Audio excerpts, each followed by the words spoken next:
Selamat petang, salam sejahtera. Terima kasih kerana bersama dengan saya di Nazilin Unity Channel.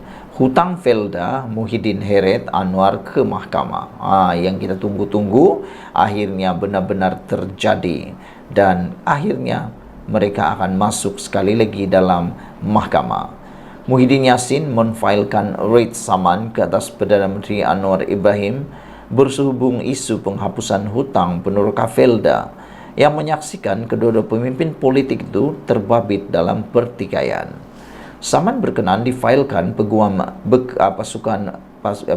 bela PN dari firma Roslan Dahlan Saravanan dan dilakukan di Mahkamah Tinggi Kuala Lumpur semalam.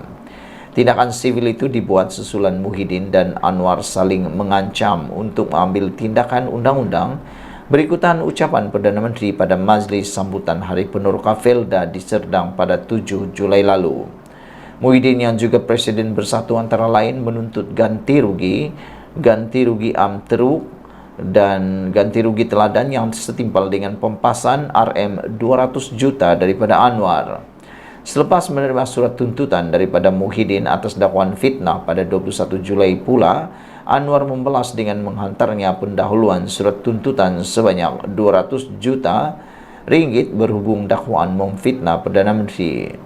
Dalam pernyataan tuntutan mahkamah terkini, Muhyiddin berhujah bahawa semasa menjadi Perdana Menteri dalam tempoh pandemik COVID-19 tahun 2020 hingga 2021 dan selepasnya, dia dan kabinet membangunkan rancangan untuk meringankan kesusahan rakyat dan memacu pemulihan ekonomi. Ahli Parlimen Pagoh itu berkata antara inisiatif berkenan ialah menghapuskan 80% hutang peneroka Felda berjumlah RM8.3 bilion daripada 12.1 bilion. Dia berkata semasa mesyuarat kabinet pada 14 Oktober 2020, beberapa keputusan dibuat iaitu menghapus kira RM83 bilion hutang, meluluskan terbitan sukuk bond Islam RM9.9 bilion untuk dijamin oleh kerajaan bagi meningkatkan equity Felda dalam FGV Holdings Berhad dan mengurangkan hutang Felda, dan meluluskan suntikan geran tahunan kerajaan RM990 juta kepada Felda untuk pembayaran balik sukuk. Muhyiddin yang juga pengerusi Perikatan Nasional mendakwa bahawa penepian hutang peneroka Felda dapat dibuktikan dengan beberapa peristiwa seperti penyata kewangan Felda bagi tahun kewangan berakhir tahun 2021. Pelantik berujar hapus kira hutang itu dibuktikan dengan jawapan bertulis oleh Menteri Jabatan Perdana Menteri Ekonomi Mustafa Mohamed di Dewan Rakyat bertarikh 16 Disember tahun 2021 mengenai 98,605 peneroka Felda, kira-kira 87.54% daripada 112.638 peneroka telah dilaksanakan. Muhyiddin berkata, Menteri di Jabatan Perdana Menteri Undang-Undang dan Pembaharuan Institusi Azalin Abwan Said dalam jawapan bertulis di Parlimen bertarikh 23 Februari tahun ini pula menunjukkan pengecualian hutang diluluskan pada 2021.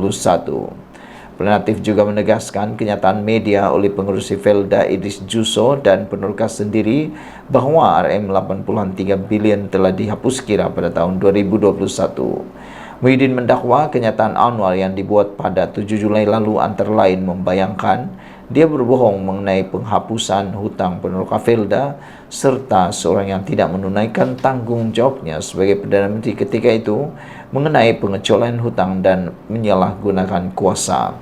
Selain ganti rugi, Muhyiddin juga memohon antara lain injuksi untuk menghalang defendant daripada terus memfitnahnya serta perintah mahkamah agar Perdana Menteri menurunkan kenyataan fitnah yang didakwa dalam talian dalam video di Facebook Anwar serta YouTube. Muhyiddin juga meminta Anwar membuat permohonan maaf secara terbuka untuk disiarkan di semua portal berita media. Muhyiddin juga mendakwa Anwar menyalahgunakan kuasa sebagai Perdana Menteri sejak membentuk kerajaan selepas berakhirnya PRU 15. Antara lain, Muhyiddin mendakwa sebagai Menteri Kewangan, Anwar membuat dakwaan sensasi, tidak berasas dan palsu terhadap relatif dan keluarganya. Sekian dulu untuk kali ini. Jangan lupa tinggalkan komen Anda, tekan butang subscribe. Kita jumpa lagi. Bye-bye. Selamat datang, salam sejahtera. Terima kasih karena bersama dengan saya di Nazilin Unity Channel. Ini berita paling sedih petang ini. Anwar Musa sah tidak dicalonkan PRN. Ulang sekali lagi, Anwar Musa tidak dicalonkan PRN kali ini. Semua parti yang akan menyertai PRN kali ini dilihat sudah mengumumkan secara rasmi calon masing-masing untuk dipertaruhkan bagi mencipta kemenangan yang diidam-idamkan. Bagaimanapun, melihat semua senarai tersebut, baik dalam PH, BN atau PN, saya tidak dapat mengelak dan menyembunyikan bahwa ada perasaan sedih tiba-tiba menyelinap di sudut dada. Malah saya dapat merasakan mungkin ada orang lain juga berasa atau turut berperasaan yang sama. Kesedihan itu tidak lain ialah kerana Anwar Musa, tokoh terbilang UMNO Kelantan yang sudah dipecat dan kini memilih PAS sebagai wadah baru perjuangannya, langsung tidak diselitkan sebagai calon dalam PRN kali ini. Meski dalam konteks kedua-dua gabungan yaitu PHBN dan PN, banyak nama-nama lain yang turut digugurkan, tidak dicalonkan atau diketepikan, tetapi ketiadaan Anwar Musa sebagai calon terasa lain benar rasa di hati. Aduh, rasa mahu menitik air pun ada mengenangkan nasib Anwar Musa pada PRN kali ini. Walaupun Anwar Musa sebelum ini pernah menyebut tidak mengapa kalau beliau tidak dicalonkan oleh PAS, tetapi itu sebenarnya tidak lebih merupakan manis mulut orang politik dalam berkata semata-mata. Sebagai seorang pemimpin yang selalu lantang dan kerap meletakkan dirinya di barisan hadapan ketika medan peperangan, tidak sukar memahami bahawa menjadi calon dan bergelar YB adalah impian seseorang seperti Anwar Musa. Dengan menjadi calon, lebih-lebih lagi di negeri yang hampir pasti boleh menang, bersama gelaran YB juga kemudiannya, tentu membolehkan seseorang itu boleh melangkah lebih jauh, baik dalam apa-apa gerakan politik atau manfaat beroleh jawatan dalam kerajaan di mana-mana peringkat sekalipun. Apalagi mengenali sosok seperti Anwar Musa. Beliau bukan memiliki gairah yang biasa-biasa dalam apa juga langkah politik yang diceburinya. Lagi pula, jika benar Anwar Musa tidak berhasrat menjadi calon, beliau tentunya berbuat seperti Noh Omar atau Khairi Jamaluddin yang tidak menyertai mana-mana parti setelah dipecat daripada UMNO. Auranya hebat berpidato, lantang, berani, rajin dan tidak pernah kenal penat adalah keistimewaan yang tidak banyak dimiliki oleh orang-orang politik di negara ini. Sayang sekali, PAS dalam hal ini seolah-olah tidak nampak kelebihan serta keistimewaan yang ada pada Anwar Musa.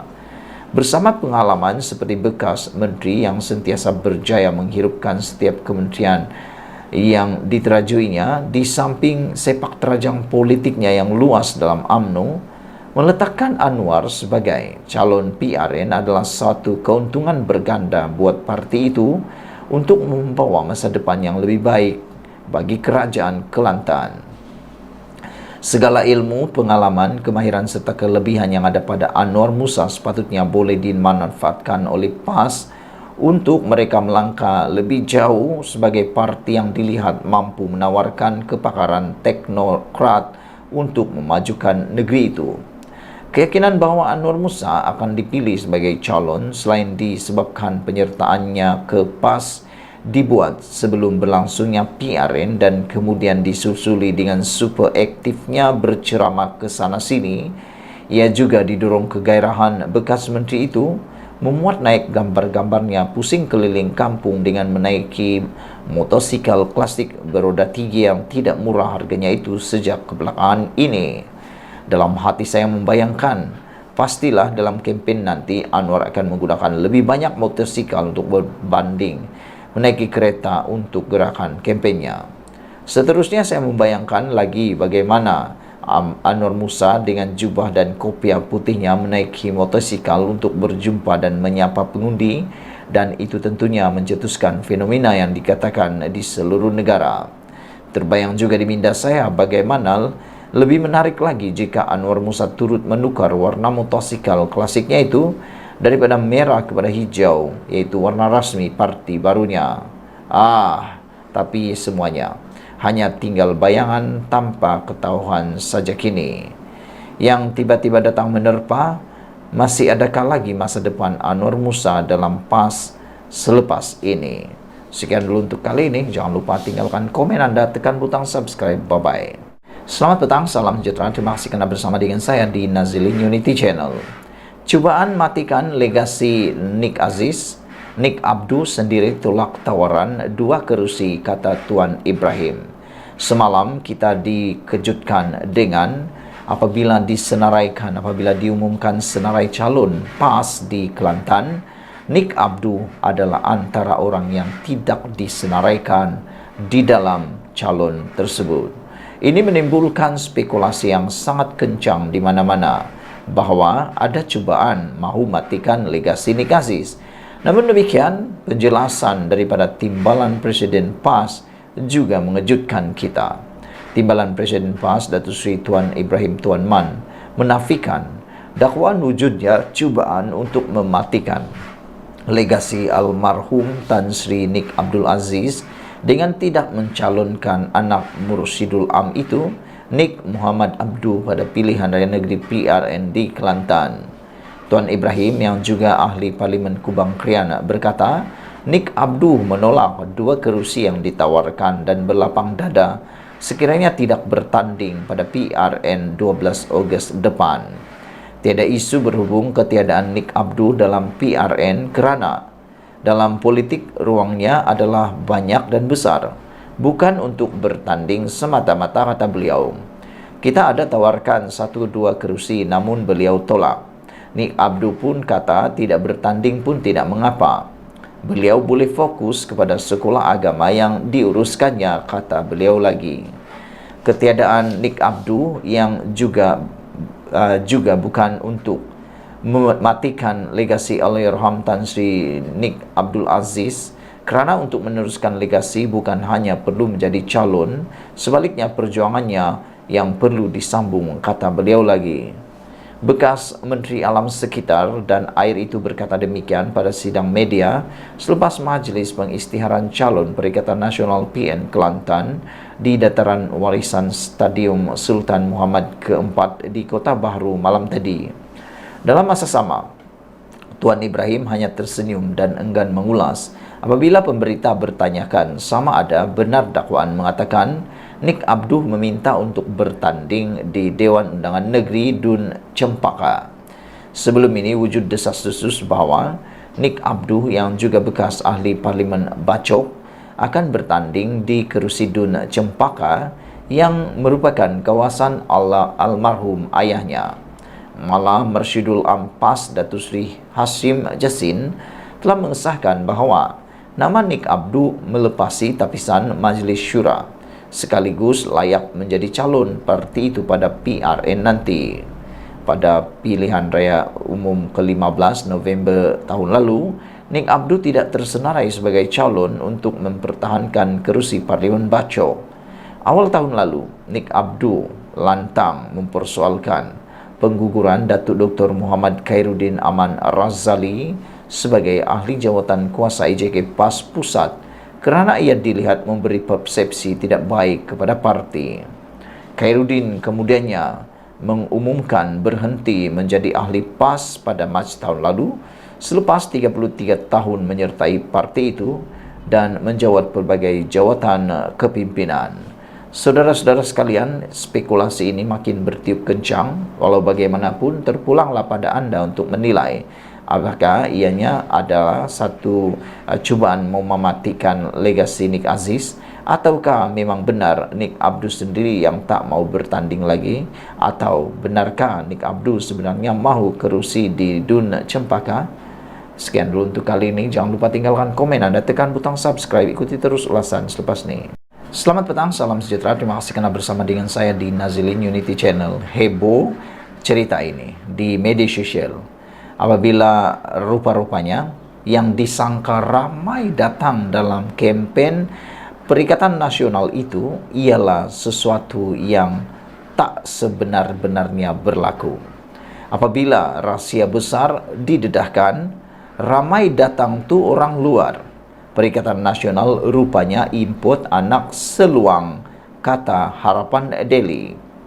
Pecah rahsia Perikatan Nasional PN apabila rupa-rupanya blok itu mengimport penyokong dari luar semasa majlis pengisytiharan calon PN di Taman Medan semalam. Hal tersebut diakui sendiri penduduk tempatan, termasuk wujudnya deretan kereta dan bas dari luar kawasan itu. Aku orang Taman Medan mengesahkan, orang Taman Medan tak pergi pun, kata beliau. Banyak kereta, bas dari luar saja yang datang sini. Maaf, terkantoikanlah pula, kata pengguna Twitter, Elia. Seorang warga setempat juga mengesahkan perkara yang sama. Kata beliau, betul. Tadi saya balik lalu jalan panjang penuh bas je tepi itu. Kebanyakan yang datang tu pun banyak muka yang tak pernah nampak, tambah beliau lagi. Majlis pengisytiharan calon PN di Taman Medan semalam menyaksikan PAS terutamanya mendabik dada mendakwa. Ribuan pengunjung hadir tanda sokongan kepada Perikatan Nasional. Reaksi sama ditunjukkan Dewan Muslimat PAS Malaysia menerusi Facebook rasmi sayap parti itu. Kehadiran 20,000 pengunjung yang hadir menunjukkan sokongan kepada Perikatan Nasional. Ini membuktikan slogan baharu selangur baharu bakal terjadi, dakwa Dewan Muslimat PAS Malaysia. Penyokong dan ahli PAS yang pernah diibaratkan presidennya sebagai seluang, yaitu spesies ikan kecil yang dibenci kaki pancing, itu dilihat yakin dapat merampas Selangor pada pilihan raya negeri PRN bulan depan. Yang ramai datang tu orang luar je, orang tempatan tak layan pun PN, kata seorang lagi penulis. PN tahu ini memang misi mustahil nak tawan Selangor, tapi masih nak try hard. Demikian antara komentator warganet. Saudara-saudara sekalian, yang lebih menarik perhatian kita ialah rahasia ini terbongkar di mana mereka sanggup import anak seluang bagi nampak ramai. Rupa-rupanya rahasia ramai-ramainya datang konon penyokong PN itu yang didakwa menghampiri 20,000 itu dipecahkan apabila rupa-rupanya blok itu mengimport penyokong dari luar semasa majlis pengisytiharan calon PN di Taman Medan semalam. Hal tersebut diakui sendiri oleh penduduk tempatan, termasuk wujudnya deretan kereta dan bas dari luar kawasan itu. Aku orang Taman Medan mengesahkan, orang Taman Medan tak pergi pun, kata beliau. Banyak kereta, bas dari luar saja yang datang ke sini. Maaf, terkantoilah pula, kata pengguna Twitter, Elia. Seorang warga setempat juga mengesahkan perkara yang sama. Betul, tadi saya balik lalu jalan panjang penuh bas je tepi tu. Kebanyakan yang datang tadi pun bukan muka yang pernah nampak, kata beliau. Majlis pengisytiharan itu berlaku di Taman Medan. Saudara-saudara sekalian, yang ramai datang tu menurut seorang lagi orang daripada tempatan di sana adalah orang luar saja. Orang tempatan tak layan pun PN. PN tahu ni memang misi mustahil nak tawan Selangor, tapi masih nak try hard. Demikian antara komentator warganet. Apa komen kamu semua? Adakah anda memiliki apa-apa maklumat tentang isu kali ini, yaitu ramai datang dari luar, rupa-rupanya PN import ikan atau anak seluang. Sekian dulu untuk kali ini. Jangan lupa tinggalkan komen anda, tekan butang subscribe. Kita jumpa lagi, bye-bye. Selamat petang, salam sejahtera. Terima kasih karena bersama dengan saya di Nazilin Unity Channel. Akhirnya Sanusi bertemu ruas, buku bertemu ruas. Disangkakan Sanusi bakal tidak ditentang, akhirnya dapat tentangan yang ditunggu-tunggu oleh beliau. Hari ini disahkan Saifuddin Nasution akan lawan Sanusi, sedia lawan Sanusi, dan mengatakan beliau sudah terima notis saman isu REE yang dicuri. Ketua Setiausaha Sekretariat Perpaduan Nasional Datuk Seri Saifuddin Nasution Ismail mengesahkan telah menerima notis undang-undang daripada Menteri Besar Kedah Datuk Seri Muhammad Sanusi Maknor susulan pendedahan isu kecurian unsur nadir bumi REE. Beliau yang juga Menteri Dalam Negeri bersedia untuk bertemu Pengerusi Perikatan Nasional PN Kedah berkenan di mahkamah susulan kes curi bahan galian tersebut di hutan simpan Bukit Enggang sejak 2 tahun lalu itu. Malah, Saifuddin menegaskan lagi kenyataannya sebelum ini bahawa REE telah dicuri di kompartmen milik Perbadanan Menteri Besar Kedah MBI di hutan simpan Bukit Enggang Sik. Sanusi dah hantar surat saman kat saya. Tak ada masalah, saya hantar peguam saya jawab balik. Mai kita lawan di mahkamah, kata Saifuddin. Saya kata REE dicuri, nokta, tegas bekas ahli Parlimen Kulim Bandar Baharu itu. Saifuddin berkata demikian ketika berucap pada Majlis Pengenalan Calon dan Pelancaran Manifesto Perpaduan Kedah di dataran Laguna Merbuk Sungai Petani malam tadi. Turut hadir Pengerusi BN Kedah, merangkap Pengerusi bersama Majlis Pimpinan Perpaduan Negeri Datuk Seri Mazir Khalid, Pengerusi Pakatan Harapan PH Kedah Datuk Mahfuz Umar dan bekas ahli Parlimen Permatang Pau Nurul Izzah yang juga anak sulung Perdana Menteri Datuk Seri Anwar Ibrahim. Dalam majlis yang dihadiri ribuan penyokong kerajaan perpaduan itu, manifesto bersama dengan 4 teras utama sebagai tawaran kepada rakyat Kedah juga telah dilancarkan. 4 teras itu adalah reformasi politik dan urus takbir yang telus, pembangunan dan pengurusan ekonomi yang progresif, pembangunan sosial yang harmoni, serta pengurusan sumber hasil yang mampan. Saudara-saudara sekalian, ini memang amat-amat mengejutkan kita semua apabila apa yang disangkakan boleh kemenangan kepada Sanusi dengan mudah, akhirnya Saifuddin kata dia sedia untuk melawan Sanusi di mahkamah. Menjadi persoalan petang ini ialah apakah yang akan berlaku selepas ini? Adakah ada yang antara mereka yang akan menarik diri ataupun akan mengambil keputusan menyelesaikan saja perkara ini di luar mahkamah, ataupun adakah ianya akan berterusan di mahkamah? Secara pribadi, saya bersetuju kalau kes ini benar-benar dibawa di mahkamah supaya dapat membentuk atau menentukan siapa sebenarnya yang salah dan siapa sebenarnya yang betul.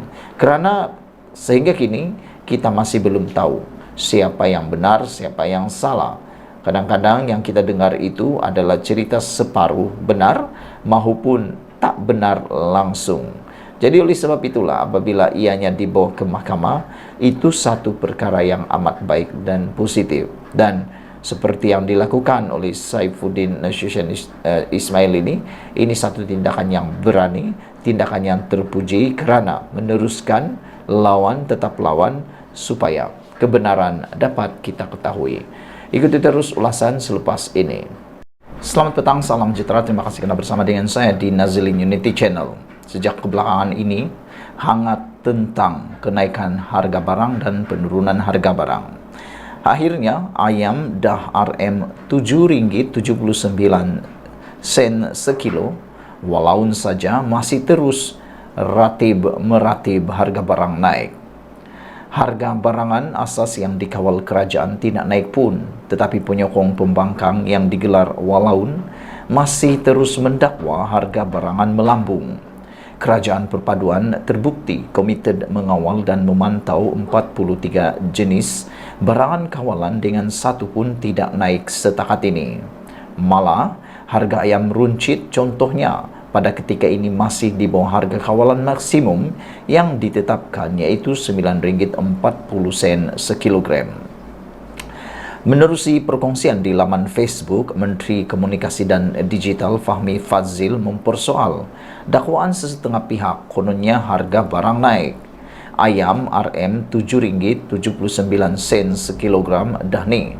Tang mana barang naik bidasnya. Dalam hantaran sama, Fahmi turut berkongsi harga ayam yang dimuat naik di laman Facebook Maidin Malaysia semalam. Kini harga ayam standard hanya RM7.79 sekilo. Sah di cawangan Maidin di Semenanjung je, tulis Maidin Malaysia.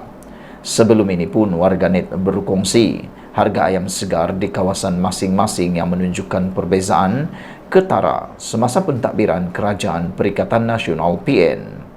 Sebelum tertubuhnya Kerajaan Perpaduan susulan pilihan raya umum ke-15 PRU15 pada November tahun lalu, rakyat terutamanya golongan B40 dan M40 tertekan dengan lonjakan mendadak harga bahan makanan terutama barang basah. Sekitar awal April 2021 lagi, iaitu menjelang Ramadan, penternak dilapor mula menaikkan harga sekaligus, menyebabkan peniaga tidak mempunyai pilihan untuk menaikkan harga runcit ayam. Kenaikan harga ayam berlaku banyak kali dan mencanak, sehingga RM14 sekilogram didorong antara lain faktor peningkatan kos operasi pengeluar termasuk kenaikan harga dedak. Selain itu, pengeluar ketika itu dilapor masih bergelut mengisi tenaga kerja asing di ladang-ladang ternakan ayam selepas akibat pandemik COVID-19. Walau bagaimanapun, pemimpin PN dilihat tidak cakna dengan bebenan dihadapi rakyat ekoran kenaikan harga bahan makanan. Pemimpin PAS Datuk Dr. Nik Muhammad Zawi Saleh yang ketika itu adalah Timbalan Menteri Pertanian dan Industri Makanan II menganggap harga ayam ketika itu masih rendah. Dia malah menyifatkan ayam dijual paling murah di negara ini berbanding negara-negara jiran, selain menafikan kenaikan harga ayam di pasaran berpunca daripada dominasi kartel. Bukan sahaja ayam dan barangan basah lain seperti sayuran naik harga semasa kerajaan PN, minyak masak di pasaran juga naik mendadak puluhan ringgit. Saudara-saudara sekalian, berkaitan dengan itu, pada 14 Julai, cerita tentang harga ayam segar makin murah, zaman PN cecah hingga RM14 sekilogram. Harga ayam segar menunjukkan penurunan sehingga RM8.99 sekilogram berbeza semasa pentadbiran Kerajaan Perikatan Nasional PN. Seorang pengguna Najib Bakar hari ini berkongsikan situasi yang dapat meringankan beban kos sara hidup rakyat itu. Harga ayam turun di pasaran Hero. Sebelum ini RM9.39 sekilogram. Hari ini dah jadi RM8.99. Katanya merujuk pada harga barang makanan tersebut di pasaraya mempunyai 30 cawangan di seluruh semenanjung Malaysia itu. Beliau juga berpendapat harga bekalan ayam masih rendah semasa Kerajaan Perpaduan ini tidak seperti tahun lalu yang melonjak berbelas ringgit sekilogram. Apapun, kedua-dua harga ini murah dari zaman PN yang cecah RM12 hingga RM14 sekilo, katanya menerusi hantaran di Facebook kedai apa turun harga hari ini ketuhar. Hal sama dikongsikan oleh seorang pengguna yang juga peniaga makanan, Siti Aisyah. Ayam dah turun lagi 1 kilogram RM8.50, kata pembekal kepadanya. Sebelum tertubuhnya Kerajaan Perpaduan susulan PRU15 pada November lalu, rakyat terutamanya golongan B40 dan M40 tertekan dengan lonjakan mendadak bahan makanan terutama barang basah. Sekian dulu untuk kali ini. Jangan lupa tinggalkan komen anda untuk isu kali ini, iaitu harga ayam segar makin murah, zaman PN cecah hingga RM14 sekilogram, dan isu pertama tadi iaitu ayam dah RM7.79 sekilogram, walau saja terus meratib harga barang naik. Kita jumpa lagi. Bye-bye.